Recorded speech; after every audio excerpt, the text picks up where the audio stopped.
15 ಜನವರಿ ಮಕರ ಸಂಕ್ರಾಂತಿಯ ದಿನ ಕೇವಲ ಒಂದು ಲೋಟ ನೀರಿನ ಪ್ರಾಚೀನ ಕಾಲದ ಈ ಮಹಾ ಉಪಾಯವನ್ನು ಮಾಡಿ ಸಾಕು. ಭಗವಂತನಾದ ಸೂರ್ಯದೇವರ ಆಶೀರ್ವಾದದಿಂದ ನಿಮ್ಮ ಮನಸ್ಸಿಚ್ಛೆಗಳೆಲ್ಲ ಈಡೇರೋದಷ್ಟೇ ಅಲ್ಲದೆ ಸಂತೋಷದಿಂದ ನಿಮ್ಮ ಮನೆ ತುಂಬುತ್ತದೆ. ಇಡೀ ವರ್ಷ ನಿಮ್ಮ ಮನೆಯ ಮೇಲೆ ಧನ ಸಂಪತ್ತಿನ ಮಳೆ ಸುರಿಯುತ್ತದೆ.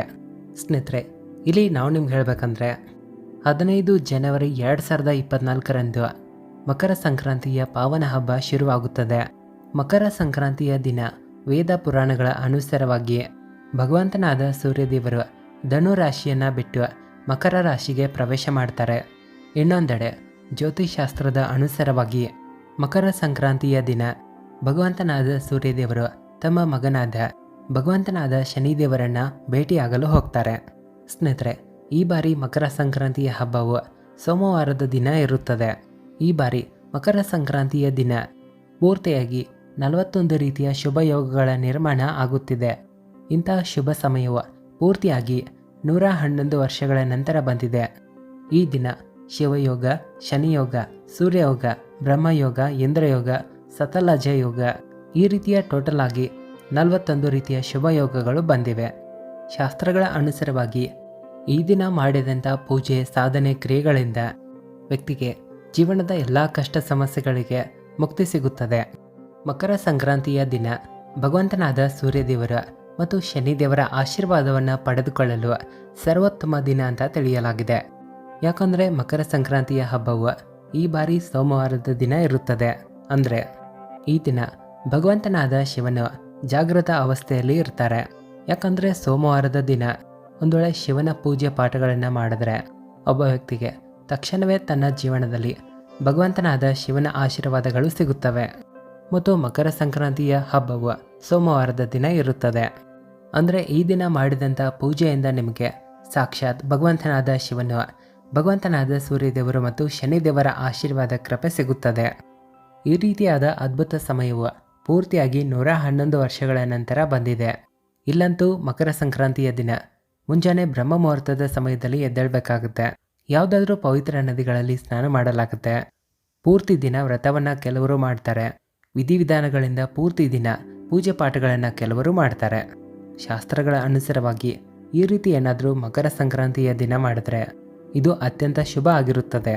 ಇಲ್ಲಿ ಒಬ್ಬ ವ್ಯಕ್ತಿಯ ಜೀವನದಲ್ಲಿ ತುಂಬ ಒಳ್ಳೆಯ ಕಲ್ಯಾಣಕಾರಿ ಸಮಯವನ್ನು ಇದು ತಂದುಕೊಡುತ್ತದೆ. ಸ್ನೇಹಿತರೆ, ಒಂದು ವೇಳೆ ನೀವೇನಾದರೂ ಈ ಮಕರ ಸಂಕ್ರಾಂತಿಯ ದಿನ ವಿಧಿವಿಧಾನಗಳಿಂದ ವ್ರತವನ್ನು ಇಟ್ಟು ಯಾವುದಾದ್ರೂ ಪವಿತ್ರವಾದ ನದಿಯಲ್ಲಿ ಸ್ನಾನ ಮಾಡಿದ್ರೆ, ಇಡೀ ದಿನ ವಿಧಿವಿಧಾನಗಳಿಂದ ಪೂಜೆ ಪಾಠವನ್ನು ಮಾಡಿದ್ರೆ ನಿಮಗೆ ಒಂದೇ ಜೊತೆಯಾಗಿ ಭಗವಂತನಾದ ಶಿವ, ಭಗವಂತ ಶನಿದೇವ ಮತ್ತು ಭಗವಂತನಾದ ಸೂರ್ಯದೇವರ ಆಶೀರ್ವಾದ ಸಿಗುತ್ತದೆ. ಆದರೆ ಯಾವುದೋ ಕಾರಣದಿಂದಾಗಿ ಒಂದು ವೇಳೆ ನೀವು 15 ಜನವರಿ ಮಕರ ಸಂಕ್ರಾಂತಿಯ ದಿನ ವ್ರತ ಪೂಜೆಗಳನ್ನು ಇಡಲು ಸಾಧ್ಯವಾಗಲಿಲ್ಲ ಅಂದರೆ, ಯಾವುದಾದ್ರೂ ಪವಿತ್ರವಾದ ನದಿಗೆ ಹೋಗಿ ಸ್ನಾನ ಮಾಡಲು ಸಾಧ್ಯವಾಗಲಿಲ್ಲ ಅಂದರೆ, ದಾನ ಮಾಡಲು ಸಾಧ್ಯವಾಗಲಿಲ್ಲ ಅಂದರೆ, ಪೂರ್ತಿ ದಿನ ಪೂಜೆ ಪಾಠಗಳನ್ನು ಮಾಡಲು ಸಾಧ್ಯವಾಗಲಿಲ್ಲ ಅಂದರೆ, ಒಂದು ವೇಳೆ ನೀವು ಸರಿಯಾದ ಮುಹೂರ್ತದಲ್ಲಿ 1 ಲೋಟ ಜಲವನ್ನು ಅಂದರೆ 1 ಲೋಟ ನೀರನ್ನು ನೀವು ಆ ಸ್ಥಾನದಲ್ಲಿ ಅರ್ಪಿಸಿದ್ರೆ, ಇದರ ಬಗ್ಗೆ ಶಿವಪುರಾಣದಲ್ಲಿ, ತಂತ್ರಶಾಸ್ತ್ರದಲ್ಲಿ ಮತ್ತು ಜ್ಯೋತಿಷಾಸ್ತ್ರದಲ್ಲಿಯೂ ತಿಳಿಸಿದ್ದಾರೆ. ಕೇವಲ ಇಷ್ಟು ಉಪಾಯವನ್ನು ಮಾಡಿದ್ರೂ ಕೂಡ ನಿಮಗೆ ಸಾಕ್ಷಾತ್ ಭಗವಂತನಾದ ಶಿವನ, ಭಗವಂತನಾದ ಸೂರ್ಯದೇವರ ಮತ್ತು ಭಗವಂತನಾದ ಶನಿದೇವರ ಆಶೀರ್ವಾದ ಒಂದೇ ಬಾರಿ ಸಿಗಬಹುದು. ಇಲ್ಲಿ ನೀವು ಯೋಚನೆ ಮಾಡ್ಬೋದು, ಹೇಗೆ ಕೇವಲ 1 ಲೋಟ ನೀರಿನಿಂದ ಈ 3 ದೇವರ ಆಶೀರ್ವಾದವನ್ನು ಪಡೆದುಕೊಳ್ಬೋದಂತ. ಸ್ನೇಹಿತರೆ, ಈ ಒಂದು ಮಾತು ಎಲ್ಲರಿಗೂ ಗೊತ್ತಿರಬಹುದು. ಭಗವಂತನಾದ ಶಿವನು ತುಂಬಾ ಮುಗ್ಧರಾಗಿದ್ದಾರೆ.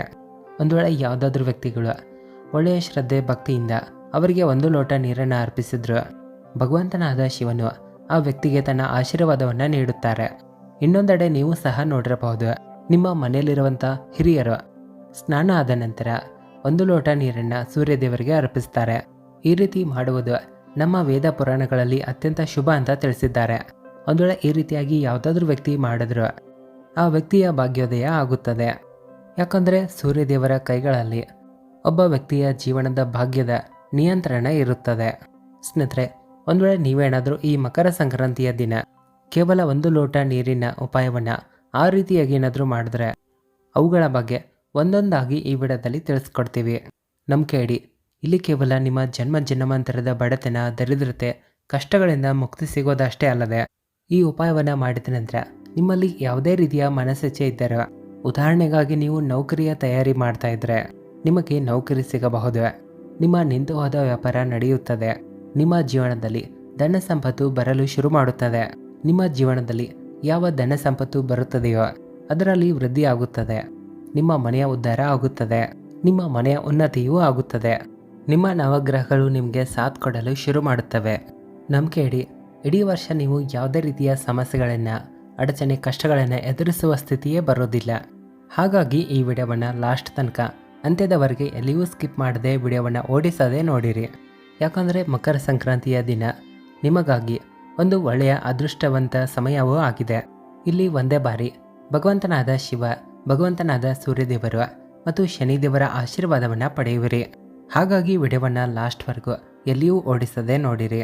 ಒಂದು ವೇಳೆ ನೀವು ಭಗವಂತನಾದ ಶಿವ, ಭಗವಂತನಾದ ಸೂರ್ಯದೇವ ಮತ್ತು ಭಗವಂತನಾದ ಶನಿದೇವರ ಆಶೀರ್ವಾದ ನಿಮ್ಮ ಮೇಲೆ ಇರಲಿ ಅಂತ ನೀವು ಇಷ್ಟಪಡ್ತಾ ಇದ್ರೆ, ನಿಮ್ಮ ಜೀವನದಲ್ಲಿ ಉನ್ನತಿ ಆಗಲಿ, ವರ್ಷ 2024ರಲ್ಲಿ ಇವರ ಆಶೀರ್ವಾದದಿಂದ ನೀವು ಕೋಟ್ಯಾಧೀಶರಾಗಲಿ ಅಂತ ಇಷ್ಟಪಡ್ತಾ ಇದ್ರೆ, ಪೂರ್ತಿ ಶ್ರದ್ಧೆಯ ಜೊತೆಗೆ, ಪೂರ್ತಿಯಾದ ನಂಬಿಕೆಯ ಜೊತೆಗೆ ಈ ವಿಡಿಯೋವನ್ನು ಲೈಕ್ ಮಾಡಿ ಕಾಮೆಂಟ್ ಬಾಕ್ಸ್ನಲ್ಲಿ ಜೈ ಸೂರ್ಯದೇವ ಅಂತ ಬರೆಯಿರಿ. ಈ ವಿಡಿಯೋವನ್ನು ಸಾಧ್ಯವಾದಷ್ಟು ಜನರಿಗೆ ತಲುಪಿಸಿ ಶೇರ್ ಮಾಡಿರಿ. ಈ ಮೂಲಕ ಅವರಿಗೆ ಒಳ್ಳೆಯದಾಗುತ್ತೆ. ಶಿವಪುರಾಣದಲ್ಲಿ ಈ ರೀತಿ ಬರೆದಿದ್ದಾರೆ, ಒಂದು ವೇಳೆ ನೀವು ಜನರಿಗೆ ಸಹಾಯವನ್ನು ಮಾಡಿದ್ರೆ ಇಲ್ಲಿ ದೇವಾನುದೇವತೆಗಳ ಆಶೀರ್ವಾದ ನಿಮಗೆ ಸಿಗುತ್ತದೆ. ನೀವು ನಿಮ್ಮ ಜೀವನದಲ್ಲಿ ತುಂಬ ಉನ್ನತಿಯನ್ನು ಮಾಡ್ತೀರಾ.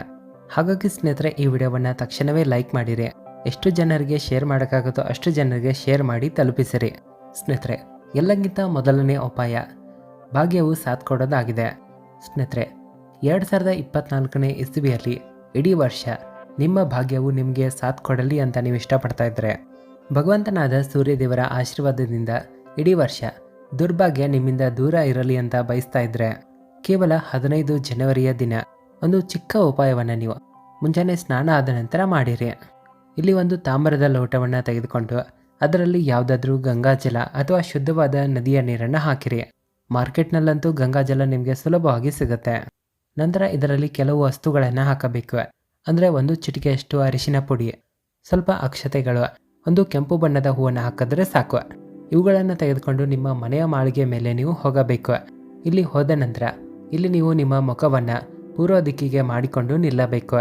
ವಿಶೇಷವಾಗಿ ಒಂದು ಮಾತನ್ನು ನೆನ್ಪಿಟ್ಕೊಳ್ಳಿ, ಜಲವನ್ನು ಅರ್ಪಿಸುವಾಗ ನಿಮ್ಮ ಮುಖ ಪೂರ್ವ ದಿಕ್ಕಿನತ್ತ ಇರಬೇಕು. ಇಲ್ಲಿ ನೀವು ಸೂರ್ಯದೇವರನ್ನು ನೋಡುತ್ತಾ ಈ ಒಂದು ಲೋಟ ನೀರಿನ ಅರ್ಘ್ಯವನ್ನು ಭಗವಂತನಾದ ಸೂರ್ಯದೇವರಿಗೆ ನೀಡಬೇಕು. ನೆನ್ಪಿಟ್ಕೊಳ್ಳಿ, ಇದರಲ್ಲಿರುವಂಥ ನೀರು ನಿಧಾನವಾಗಿ ಕೆಳಗಡೆ ಬೀಳಬೇಕು. ಒಂದೇ ಬಾರಿ ಪೂರ್ತಿಯಾಗಿ ನೀರನ್ನು ಹಾಕಬಾರದು. ಇಲ್ಲಿ ಎಷ್ಟು ಸಮಯದವರೆಗೆ ಭಗವಂತನಾದ ಸೂರ್ಯದೇವರಿಗೆ ಅರ್ಘ್ಯವನ್ನು ಕೊಡ್ತಾ ಇರ್ತೀರೋ ಅಷ್ಟು ಹೊತ್ತಿನ ತನಕ ಭಗವಂತನಾದ ಸೂರ್ಯದೇವರ ಬೀಜ ಮಂತ್ರವನ್ನು ಜಪ ಮಾಡಬೇಕು. ಬೀಜ ಮಂತ್ರವನ್ನು ಎಲ್ಲಾದರೂ ಬರೆದು ಇಟ್ಕೊಳ್ಳಿ. ಓಂ ಸೂರ್ಯಾಯ ನಮಃ. ನಾವು ಮತ್ತೊಮ್ಮೆ ಹೇಳ್ತೀವಿ ನೋಡಿ, ಓಂ ಸೂರ್ಯಾಯ ನಮಃ. ಸ್ನೇಹಿತರೆ, ಕೇವಲ ಇಷ್ಟು ಉಪಾಯ ಮಕರ ಸಂಕ್ರಾಂತಿಯ ದಿನ ನೀವು ಮಾಡಿದ್ರೆ ಸಾಕ್ಷಾತ್ ಭಗವಂತನಾದ ಸೂರ್ಯದೇವರ ಆಶೀರ್ವಾದ ನಿಮಗೆ ಸಿಗುತ್ತದೆ ಮತ್ತು ಇಡೀ ವರ್ಷ ನಿಮ್ಮ ಭಾಗ್ಯ ನಿಮಗೆ ಸಾಥ್ ಕೊಡುತ್ತದೆ. ನಿಮ್ಮ ದುರ್ಭಾಗ್ಯ ನಿಮ್ಮಿಂದ ದೂರ ಇರುತ್ತದೆ. ನೀವು ಏನೇ ನಿರ್ಧಾರಗಳನ್ನು ತೆಗೆದುಕೊಂಡರೂ ಅದರಿಂದ ಕೇವಲ ನಿಮಗೆ ಲಾಭ ಸಿಗುತ್ತದೆ. ಇನ್ನು ಮುಂದಿನ ಉಪಾಯ ಮನಸ್ಸಿಚ್ಛೆಗಳನ್ನು ಪೂರ್ತಿಗೊಳಿಸೋದಾಗಿದೆ. ಸ್ನೇಹಿತರೆ, ಇಲ್ಲಿ ನಿಮ್ಮ ಮನಸ್ಸಿಚ್ಛೆ ಆಸೆಗಳು ಯಾವುದೇ ರೀತಿ ಇರಲಿ, ಇಲ್ಲಿ ಒಂದೇ ದಿನ ಉಪಾಯ ಮಾಡಿ ನಿಮ್ಮ ಮನಸ್ಸಿಚ್ಛೆಗಳೆಲ್ಲ ಪೂರ್ತಿಯಾಗಲಿ ಅಂತ ಇಷ್ಟಪಡ್ತಾ ಇದ್ರೆ, ಮೊದಲಿಗೆ ಒಂದು ಮಾತನ್ನು ನೆನ್ಪಿಟ್ಕೊಳ್ಳಿ. ಒಂದು ವೇಳೆ ಭಗವಂತನಾದ ಭೋಲೆನಾಥರು ಒಂದು ವೇಳೆ ಯಾವುದಾದ್ರೂ ವ್ಯಕ್ತಿಗೆ ಒಂದು ಬಾರಿ ಆಶೀರ್ವಾದ ನೀಡಿದರು, ಅಂಥ ವ್ಯಕ್ತಿಯನ್ನು ಸಾಕ್ಷಾತ್ ಕಾಲಕ್ಕೂ ಸಹ ಏನನ್ನೂ ಮಾಡಲು ಸಾಧ್ಯವಾಗೋದಿಲ್ಲ. ಇಲ್ಲಿ ಭಗವಂತನಾದ ಶಿವನು ಯಾವ ರೀತಿಯಾದ ದೇವರಾಗಿದ್ದಾರಂದರೆ, ಒಂದು ವೇಳೆ ಯಾವುದಾದ್ರೂ ವ್ಯಕ್ತಿಗೆ ಆಶೀರ್ವಾದವನ್ನು ನೀಡಿದ್ರೆ ಈ ವ್ಯಕ್ತಿಯಲ್ಲಿ ಏನೇ ಮನಸ್ಸಿಚ್ಛೆಗಳಿದ್ದರೋ ಅವು ಖಂಡಿತವಾಗಿ ಈಡೇರುತ್ತವೆ. ಸ್ನೇಹಿತರೆ, ಇಲ್ಲಂತೂ ಪೂರ್ತಿಯಾಗಿ 111 ವರ್ಷಗಳ ನಂತರವೇ ಮಕರ ಸಂಕ್ರಾಂತಿಯ ದಿನ ಶಿವಯೋಗ ಬಂದಿದೆ. ಇಲ್ಲಿ ನೀವು ಮಾಡಬೇಕಾಗಿರೋದಿಷ್ಟೇ, ಇಲ್ಲಿ ಮಕರ ಸಂಕ್ರಾಂತಿಯ ದಿನ ಸೂರ್ಯಾಸ್ತ ಆಗುವ ಮುನ್ನ ತಾಮ್ರದ ಲೋಟದಲ್ಲಿ ಶುದ್ಧವಾದ ನೀರನ್ನು ಹಾಕಬೇಕು. ನೀವು ಭಗವಂತನಾದ ಶಿವನ ದೇವಾಲಯಕ್ಕೆ ಹೋಗಿರಿ. ದೇವಾಲಯಕ್ಕೆ ಹೋಗಿ ತಲುಪಿದ ನಂತರ ಇಲ್ಲಿ ನೀವು ಒಂದು ಮಾತನ್ನು ಗಮನಿಸಬೇಕು. ಒಂದು ಲೋಟ ಜಲವನ್ನು ಅರ್ಪಿಸುವ ಮುನ್ನ ಶಿವಲಿಂಗದ ಉತ್ತರ ದಿಕ್ಕಿನತ್ತ ನಿಮ್ಮ ಮುಖ ಇರಬೇಕು. ಯಾಕಂದರೆ ಶಿವಲಿಂಗದ ಉತ್ತರ ದಿಕ್ಕಿನತ್ತ ಭಗವಂತನಾದ ಶಿವ ಮತ್ತು ತಾಯಿ ಪಾರ್ವತಿ ದೇವಿಯರ ಇಬ್ಬರ ವಾಸ ಇರುತ್ತದೆ. ಇಲ್ಲಿ ನೀವು ಒಂದು ಲೋಟ ಜಲವನ್ನು ಶಿವಲಿಂಗಕ್ಕೆ ಅರ್ಪಿಸಬೇಕು. ಇಲ್ಲಿ ಎಷ್ಟು ಹೊತ್ತಿನವರೆಗೆ ಶಿವಲಿಂಗದ ಮೇಲೆ ನೀವು ಜಲವನ್ನು ಅರ್ಪಿಸ್ತಾ ಇರ್ತೀರೋ ಅಷ್ಟು ಸಮಯ ನೀವು ಭಗವಂತನಾದ ಶಿವನ ಬೀಜ ಮಂತ್ರಗಳನ್ನು ಜಪ ಮಾಡಿರಿ. ಬೀಜ ಮಂತ್ರವನ್ನು ಎಲ್ಲಾದರೂ ಬರೆದಿಟ್ಕೊಳ್ಳಿ. ಶ್ರೀ ಶಿವಾಯ ನಮಸ್ತುಭ್ಯಂ. ನಾವು ಮತ್ತೊಮ್ಮೆ ಹೇಳ್ತೀವಿ, ಕೇಳಿರಿ. ಶ್ರೀ ಶಿವಾಯ ನಮಸ್ತುಭ್ಯಂ.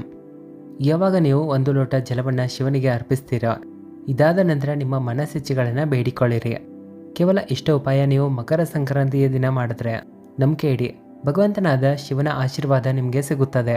ಇಲ್ಲಿ ನಿಮ್ಮ ಮನಸ್ಸಿಚ್ಛೆ ಹೇಗೆ ಇದ್ದರೂ ಅವೆಲ್ಲ ಒಂದೇ ದಿನದ ಉಪಾಯದಿಂದ ಪೂರ್ತಿಯಾಗುತ್ತವೆ. ಇನ್ನು ಮುಂದಿನ ಉಪಾಯ ಏನಿದೆ ಅಂದರೆ ಶನಿದೇವರ ಆಶೀರ್ವಾದವನ್ನು ಪಡೆದುಕೊಳ್ಳೋದಕ್ಕಾಗಿದೆ. ಸ್ನೇಹಿತರೆ, ಒಂದು ವೇಳೆ ನಿಮ್ಮ ಮೇಲೆ ಶನಿ ದೋಷ ಇದ್ದರೆ, ಮಂಗಳ ದೋಷ ಇದ್ದರೆ, ಒಂದು ವೇಳೆ ಯಾವುದಾದ್ರೂ ಪ್ರಕಾರದ ದೋಷ ಇದ್ದರೂ ಸರಿ, ನಿಮ್ಮ ನವಗ್ರಹಗಳು ನಿಮಗೆ ಸಾಥ್ ಕೊಡ್ತಾ ಇಲ್ಲ ಅಂದರೆ, ನೀವು ಚಿಕ್ಕ ಚಿಕ್ಕ ಕೆಲಸ ಮಾಡ್ತಾ ಇದ್ರು ಅವುಗಳಲ್ಲಿ ದೊಡ್ಡ ಸಮಸ್ಯೆಗಳು ಎದುರಾಗ್ತಾ ಇದ್ದರೆ ಇಲ್ಲಿ ಶನಿದೇವರು ನಿಮ್ಮ ಮೇಲೆ ಸಿಟ್ಟಾಗಿದ್ದಾರೆ ಅಂತಲೇ ಅರ್ಥ ಆಗುತ್ತೆ.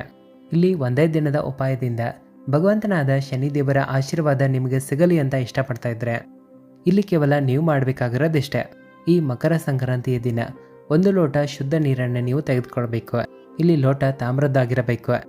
ನಂತರ ಮನೆ ಹತ್ತಿರ ಇರುವಂಥ ಯಾವುದಾದ್ರೂ ಕರಿಬೇವಿನ ಗಿಡದ ಹತ್ತಿರ ಹೋಗಬೇಕು. ಯಾಕಂದರೆ ಈ ಸಸ್ಯದಲ್ಲಿ ಶನಿದೇವರ ವಾಸ ಇರುತ್ತದೆ. ಇಲ್ಲಿ ಕೇವಲ ನೀವು ಮಾಡಬೇಕಾಗಿರೋದಿಷ್ಟೇ, ಆ ಕರಿಬೇವಿನ ಗಿಡದ ಹತ್ತಿರ ಹೋಗಿ ಮಕರ ಸಂಕ್ರಾಂತಿ ದಿನ 1 ಲೋಟ ನೀರನ್ನು ಆ ಕರಿಬೇವಿನ ವೃಕ್ಷಕ್ಕೆ ಹಾಕಬೇಕು. ನಂತರ ಇಲ್ಲಿ 7 ಬಾರಿ ಪರಿಕ್ರಮಣ ಮಾಡಬೇಕು. ನಂತರ ಆ ಕರಿಬೇವಿನ ಗಿಡವನ್ನು ಸ್ಪರ್ಶ ಮಾಡಿ ಮರಳಿ ಮನೆಗೆ ಬರಬೇಕು. ಕೇವಲ ಇಷ್ಟೋಪಾಯ ಈ ಮಕರ ಸಂಕ್ರಾಂತಿಯ ದಿನ ನೀವು ಮಾಡಿದ್ರು ನಂಬಿಕೆ ಇಡಿ ಸ್ನೇಹಿತರೆ, ಭಗವಂತನಾದ ಶನಿದೇವರ ಆಶೀರ್ವಾದ ನಿಮಗೆ ಸಿಗುತ್ತದೆ. ನಿಮ್ಮ ಮೇಲೆ ಯಾವುದೇ ದೋಷವಿದ್ದರೂ ದೂರ ಆಗುತ್ತದೆ. ಆ ದೋಷದ ಪ್ರಭಾವ ಶೂನ್ಯವಾಗುತ್ತದೆ. ನಿಮ್ಮ ನವಗ್ರಹದ ತೊಂದರೆ ಕಡಿಮೆ ಆಗುತ್ತದೆ.